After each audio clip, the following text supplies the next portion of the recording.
Filosofi Ki Hajar Dewantara dengan Pratap Triloka memiliki kaitan dengan penerapan pengambilan keputusan.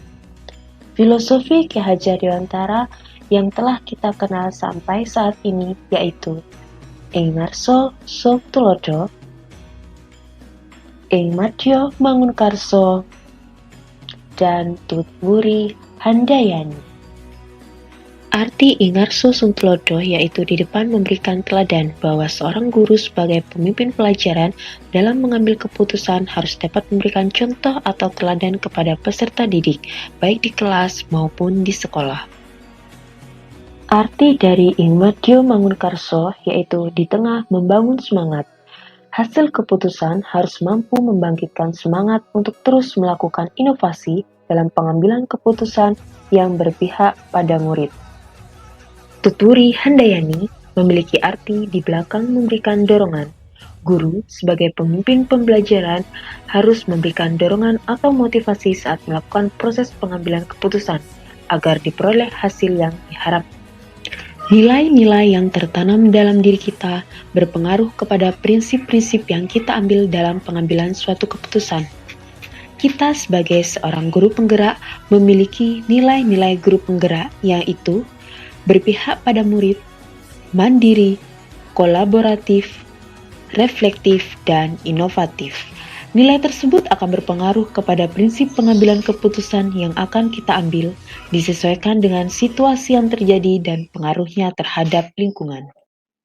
Sesi coaching dalam pengambilan keputusan terdiri dari seorang coach dan seorang coachee, di mana pada saat melakukan coaching, seorang coach harus memiliki 3 kompetensi inti, yaitu kehadiran penuh, mendengarkan aktif, dan pertanyaan berbobot, sehingga dapat menggali informasi sebanyak-banyaknya dari permasalahan yang dilalui. Ketika sedang mengambil keputusan, pengambilan keputusan pun dapat menggunakan 9 langkah pengujian pengambilan keputusan, karena akan lebih efektif jika diimbangi dengan pendekatan coaching. Kemampuan guru dalam mengelola dan menyadari aspek sosial dan emosionalnya akan berpengaruh terhadap pengambilan suatu keputusan. Guru sebagai pemimpin pembelajaran akan memiliki kesadaran diri untuk memahami perasaan, emosi, dan nilai diri sendiri.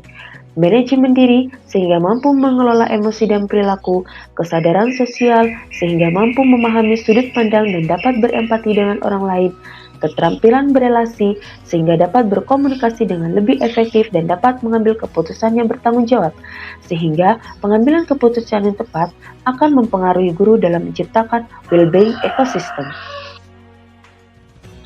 Pembahasan kasus moral atau etika.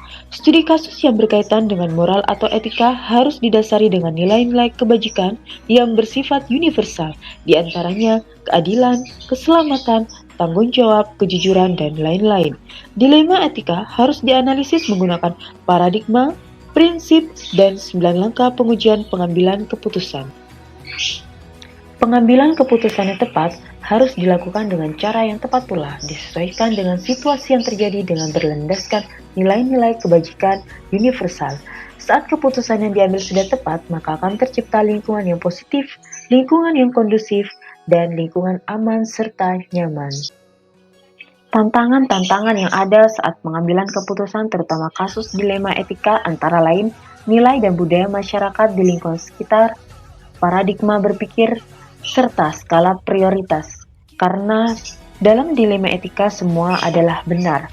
Seharusnya paradigma yang sesuai adalah kebenaran lawan kesetiaan sehingga akan menghasilkan sebuah keputusan yang dapat dipertanggungjawabkan kebenarannya. Pengambilan keputusan yang kita ambil harus berpihak pada murid. Dalam pembelajaran salah satu strateginya adalah menggunakan pembelajaran berdiferensiasi. Pembelajaran tersebut dapat memenuhi kebutuhan belajar murid sesuai dengan kesiapan belajar, minat belajar, dan profil belajar murid, sehingga akan tercipta merdeka belajar sesuai dengan potensinya yang berbeda-beda.